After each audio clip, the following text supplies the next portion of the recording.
We're backstage at the Government Nightclub Complex, hanging out with one half of Rank 1, Piet. Benno didn't make it. He's at home and doing a little techno party, I heard. We also have Alex Candeo here, and he's going to ask a few questions. We're just going to fire off a quick little round here. So, first of all, what do you think of your second time back to the Gov this year? It's my second time Government, and I played once in Cool House, but it's also a part of the Government. So I'm looking forward to it.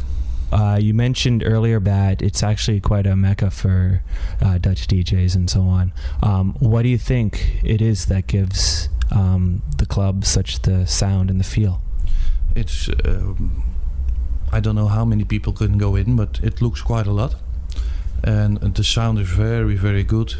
The people are really enthusiastic, and it's just, compared to Holland, it's party people. Not that Holland is bad, but Holland is a bit spoiled. They are used to everything. So that's why it makes special for Dutch DJs to play here. Do you have any plans to come back for maybe a live set? Yes. There he goes. You're playing tonight after Junkie XL. What do you have planned for your set in terms of like the energy levels?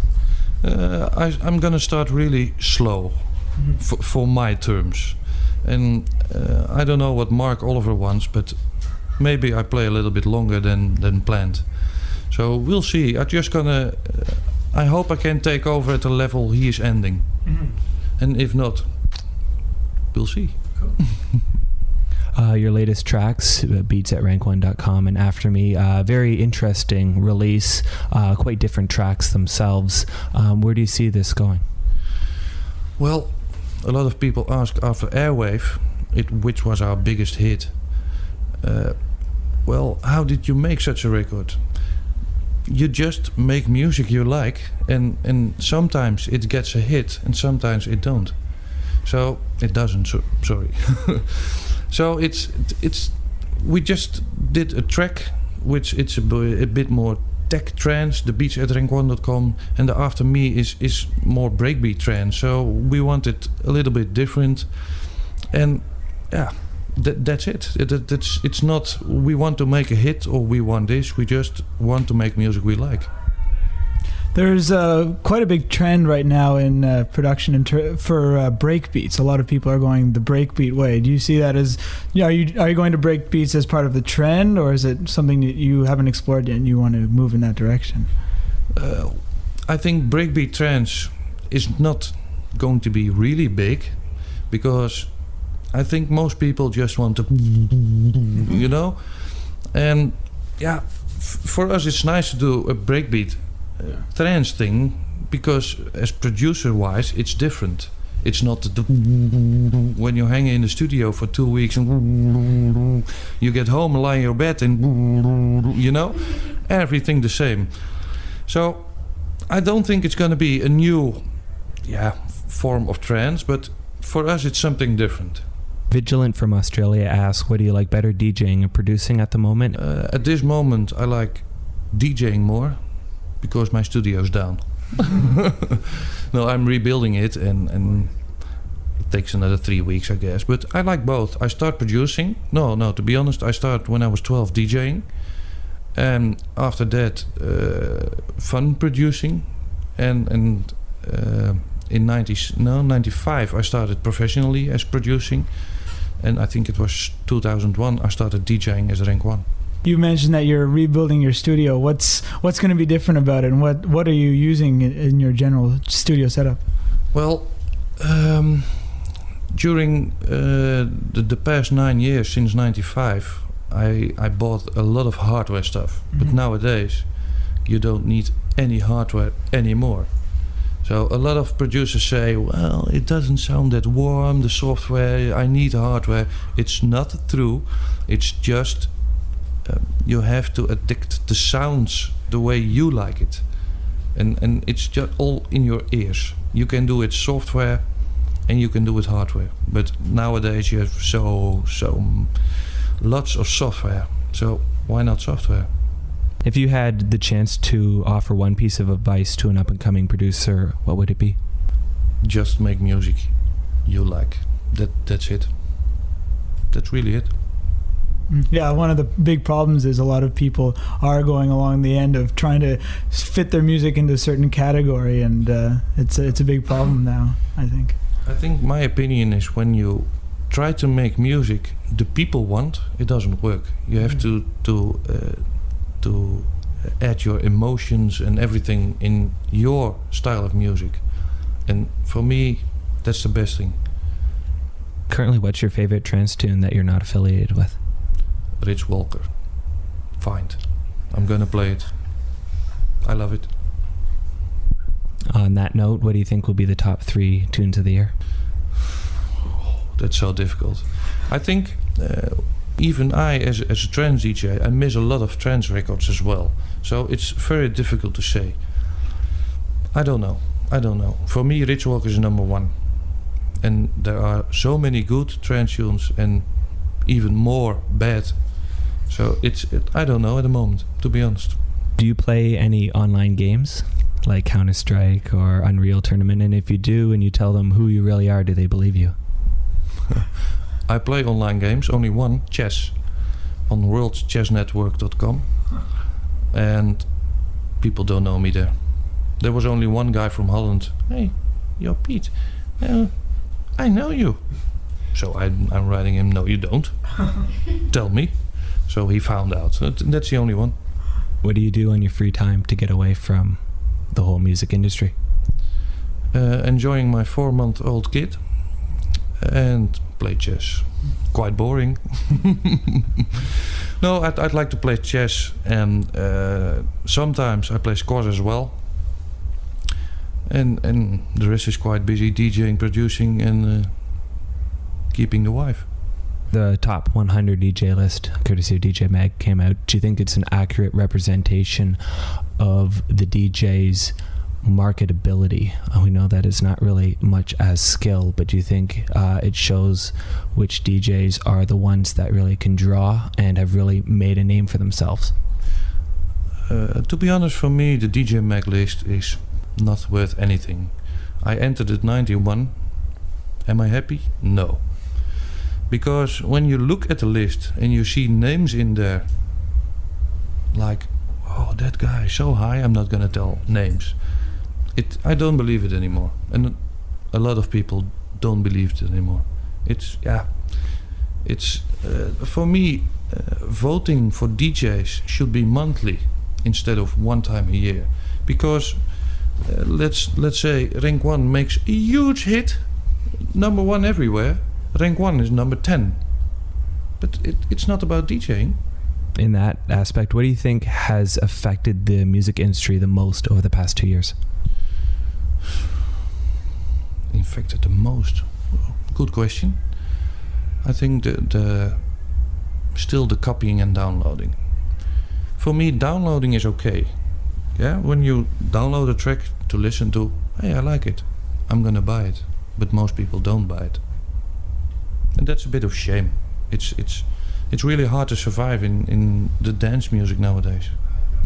What do you think about the DJ producer, like everyone who DJs has to produce, everyone who produces has to DJ? What do you think about that, the necessity to promote yourself, having to do both? Well, it's quite simple. When you produce, clubs around the world want you to DJ. And if you are a DJ who doesn't produce, you can't DJ. That's it. Yeah. It's very simple. If you want to DJ, you have to produce records to get your name known. And if you're a producer, people want you to come. Have you seen a change in the industry with websites such as Audio Jelly, Beatport, and Juno Beats that have popped up, which have allowed for downloads? Do you see this as something that's a positive step in the industry? Definitely a positive step, because people have to pay something. You can pre-listen a track and then you can download it at a good quality for, well, very small money. And I think in about five years, almost the whole industry will be downloading, because so many DJs are only playing CDs nowadays. And let's say Gabriel and Dresden and a few others are playing only with a laptop nowadays. So why aren't you available on any of those download sites? Yeah, well, for me, I'm probably an old-fashioned DJ because I like to play vinyl as most as I can. I have some CDs, but it's not available yet on vinyl. When it's on vinyl, I'll buy it and play the vinyl. That's me. In terms of vinyl and CD, a lot of people, of course, are saying vinyl is going out and CDs are coming in, and also a lot of people complaining about the distribution of vinyl. A lot of people don't have turntables to listen to the songs that we can only get on vinyl. So what do you see as a shift between the vinyl and the CD? Well, I make the shift between the vinyl and downloading, because when you download it, you can burn it on your own CD.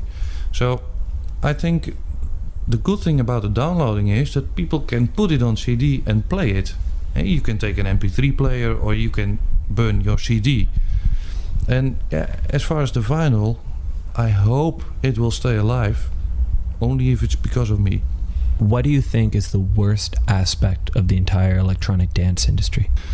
The worst. For me, the worst is when producers start copying each other. Let's say Project A has a big hit, next week Project B almost the same record. And I don't like that. Well, it's difficult to be original nowadays, but you can always make up something which sounds different. Then if you make a record which looks like another record, you can give your own sound to it, and then it's already different. You said you started out DJing when you were 12. I'm assuming that means you were one of the first into the scene. Has there been much of a change since when you got in to now? And what has been the biggest change of all? Well, for me, the biggest change of all was when I was 12. I was at home playing at turntables with no pitch control. So I was with my finger, And I think when I was 18, I got the opportunity to play in a club on Monday nights. And, well, the first time I was there, nice people. So I played songs like Morals Groove, Part 4, the old songs. And suddenly I saw guys walking naked and women walking naked, but it was some sort of strip club. But I didn't know before So that was really a nice experience. As an 18-year-old boy, you were playing for women of 25, 30, and they did everything. They even sat down on the speaker and did the thing, and it was very nice to experience at that age. That's probably one of the better stories I've heard in a while. So I'm sorry, but it's true. If you look at when you come to Canada, how would you compare the scene to Canada to elsewhere around the world? Well, the big difference, and I still don't understand this. I live in Holland. It's around 16 or 17 million people. I think only Toronto has 5 million already. And in Holland we have almost every weekend big parties of 20,000 people and even more. Sensation is, well, the two together is 80,000. Inner city is 35,000. So many big parties. Why isn't it possible in Canada? That's my question to Canada. Answer it. Good question. If you look at drugs and the scene around the world, have you noticed much change in what people outside of the industry view as drug use inside the industry? I think a lot of people use drugs just to stay on their feet. And to be honest, I smoked some weed, but I was lying on my bed for 2 weeks after one weed. So for me, it's not a good experience. I never tried anything else. I don't want to as well. I don't know about the DJs which are really popular, how they do it, but I think some people use, some people don't. But when I was in Spain, it was really amazing. I was walking in the dressing room. I saw there lying Renk One, Such Is Life. and I thought it was a pen, but it was a strawberry. So I went down and, oh yeah, strawberry, and I saw 2 white lines, So I said, oh no, not for me. So yeah, it's quite easy to get in, but for me, I don't start with it. A lot of DJs now, it's becoming an increasing problem that a lot of DJs, they think it's necessary to, in order to stay with the crowd, they use drugs, and they think it makes their performance, and they need the drugs in order to make their performance. What do you think about that? I don't think so. It's just, if I see that people having fun, I'm having fun, and everybody makes fun at his own way. Some people start waving their hands, some people shaking their asses. Everybody has his own way, and I don't need it to have fun. But I can imagine when you enter a club at 9 o'clock to see a DJ, and the next DJ is at 5, and you want to dance all night, how do you survive? And I think some people take drugs then. You mentioned you're now a father of a 4-month-old. Congratulations. 15 years down the road, they want to go to a club. What do you say to them? 15 years, yeah. I say to them, stay at home till you're 18. But I'm really old-fashioned. When you're 18, you have enough time to party and everything. And I think when you're 15, you don't have your own decisions ready, because maybe your friends say, hey, do this. And at 15 you will do it. Maybe at 18 you're wiser and don't do it. So that's my advice. Old-fashioned. What do you have coming up next on your tour plan? Well, the tour plan is finishing an album. First finishing studio, finishing album. And after that, preparing a live act to tour around the world. We really want to do it now. But we want to do it in a special way. We don't want to stand behind the keyboard and just turn the knobs and everything. We want something else. And we don't know what, but we will find out. Right now, one of the big things is that a lot of DJs are moving to the live performance, and it gives the audience something more tangible, especially in North America when they're not used to the DJ culture as much. Someone just manipulating vinyl, they don't exactly know what that is. What do you see evolving? Do you see more live performance evolving into DJ performances? Yeah, well, you have different live performances. You have, well, I don't want to be rude, live performances like Milk Inc., with playing a CD and jumping on the stage. And well, what we do when live, you can do everything live. So we use a computer for the beats mainly, and a mixer to add some beats, and and we want to play the melodies live. So that's really, when you have songs like Awakening, it's quite difficult to play it live, but it's very nice to do. And what we hope is that people hear that it's live, that it's not the straight ta-ta-ta as on the record, That's what we want.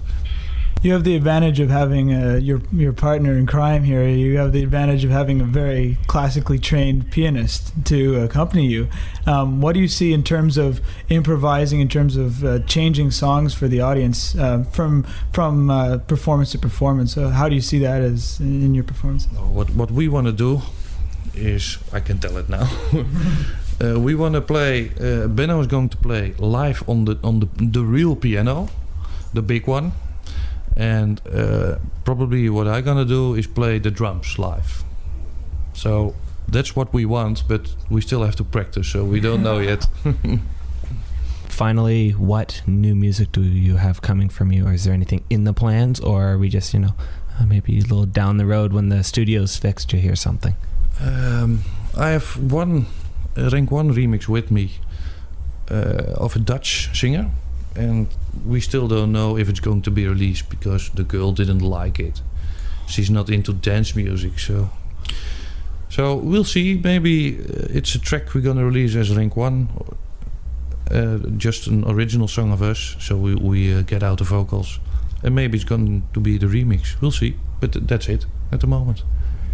Well, thank you very much. It's been a pleasure, and I know later on tonight it's going to be kicking. I'll be here till you're off, and you said you have an extended set, so So hopefully I'm going to be here till noon. I don't think you'd mind that. So Yes, thank you very much for taking the time to talk to us, and I'm sure everyone in Canada thanks you as well, because we love your music, absolutely. Thank you. Hello, this is Pete from Rank 1. You're listening to Trent. Oh, I'm with him. Terrible. It's always the same with these things. Hello, this is Pete from Rank 1, and you're listening to Amplified Radio.